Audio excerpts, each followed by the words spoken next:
नमस्कार दोस्तों, कैसे हैं आप। आज जो सवाल पूछा है वो ये है कि सर मुझे वहम बहुत होता है और मुझे नॉर्मल काम करने में बहुत दिक्कत आती है,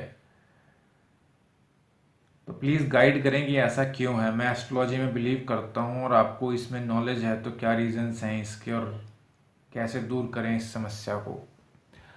दोस्तों, ये जो चीज़ होती है ये तभी होती है जब चंद्र इंसान का कमज़ोर होता है जन्म पत्री में, और ख़ास तौर पे चंद्र ग्रहण बनता है। चंद्र ग्रहण बनता है, जैसे चंद्र राहु के साथ हो या केतु के साथ हो, तो चंद्र जो होता है वो कमज़ोर हो जाता है, तो उसके ऊपर बुरे प्रभाव पड़ते हैं। तो इंसान बहुत ज़्यादा ही इल्यूजन में चले जाता है, इमेजिनेशन करता है, वो भी नेगेटिव डायरेक्शन में। जो ज़रूरत से ज़्यादा सोच विचार करना, वहम करना, ये हो जाता है। ये पीड़ित चंद्र की वजह से होता है। जब चंद्र और राहु का एक दूसरे के साथ संबंध बनता है, या चंद्र मतलब राहु चंद्र को देखता है, या केतु की दृष्टि पड़ती है चंद्र के ऊपर, या इन दोनों का आपस में संबंध होता है, या चंद्र शनि से पीड़ित होता है, ये सब चीजें होती हैं। तो इसमें आपको चंद्र को मजबूत करना पड़ेगा जन्म पत्री में, तभी आपके साथ ये सब ठीक होगा। क्योंकि जब आपके ऊपर केतु की महादशा चलेगी, चंद्र की महादशा चलेगी, राहु की महादशा चलेगी, या शनि की महादशा चलेगी, तो आपके ऊपर ऐसा डिप्रेशन वाला एटमॉस्फेयर बनेगा और बिना बात आप डिप्रेशन में रहोगे। तो इसके उपाय करने पड़ेंगे आपको। चंद्र के उपाय करें और राहु के उपाय करें। अब चंद्र के उपाय क्या है, मैं आपको ज़्यादा डिटेल में नहीं बताऊंगा, क्योंकि मुझे नहीं मालूम कि आपकी जन्म पत्री क्या है। तो सिंपल से उपाय बेसिक से बता देते हैं।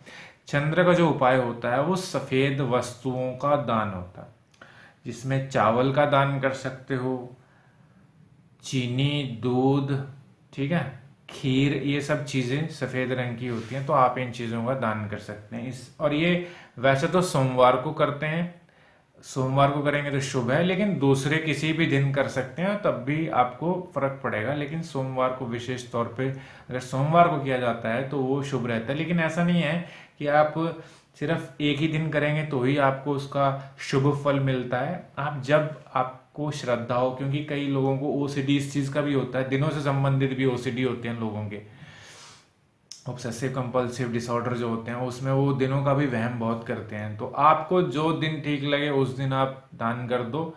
सफ़ेद चीज़ का दान करोगे तो चंद्र आपका ठीक होगा। और आप पक्षियों को अनाज का दान करोगे तो उससे आपका राहु के बुरे प्रभाव शांत होंगे। पशुओं को अनाज का दान देने से शनि के बुरे प्रभाव ठीक होते हैं, और पक्षियों को अनाज का दान देने से राहु केतु के बुरे प्रभाव ठीक होते हैं। अनाज का मतलब आप रोटी दे सकते हैं, या अलग अलग किस्म के जो 7 किस्म के अलग अलग अनाज होते हैं, जिसको सतनाजा भी बोलते हैं, आप उनको दे सकते हैं पक्षियों को, या जैसे भी आपको ठीक लगे। तो इससे क्या होता है, आपके ऊपर राहु के बुरे प्रभाव कम होंगे, चंद्र के बुरे प्रभाव कम होंगे। और इस वजह से होता है कि आपने पिछले जन्म में गरीब लोगों को बहुत तंग किया होता है, तभी इस वजह से राहु खराब होता है आपका। और चंद्र, आपने अपनी पेरेंट्स को बुरी तरीके से इंसल्ट किया होता है पिछली लाइफ में, इसलिए आपका चंद्र कमजोर होता है। जब चंद्र और राहु की दशांतर दशा आती है तो इंसान पागल पागल सा घूमता है। चाहे तुम राजा भी बन जाओ, लेकिन तब भी तुम्हारी जिंदगी में सुकून नहीं होगा।